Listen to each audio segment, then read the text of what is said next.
replace humans in studios? So will it replace humans in studios? From my point of view, definitely not. I think humans are still the kind of key factor in design decision making. Whether it's humans looking at other humans' work or it's humans looking at AI generated content, only a human can decide really what's good design or good proportion. Yeah. So it's based on humans' experience or their understanding or developing of design trends. AI cannot understand it by itself. So it only creates stuff. It has no metric to understand what is good and what is bad. So I do say yet because you never know what might be coming.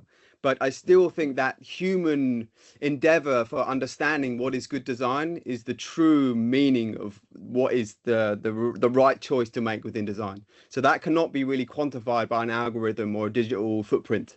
So our sense of what is right and wrong is still the key decision in what's the true meaning of design and how it should move forward. And also the sense of genuine passion.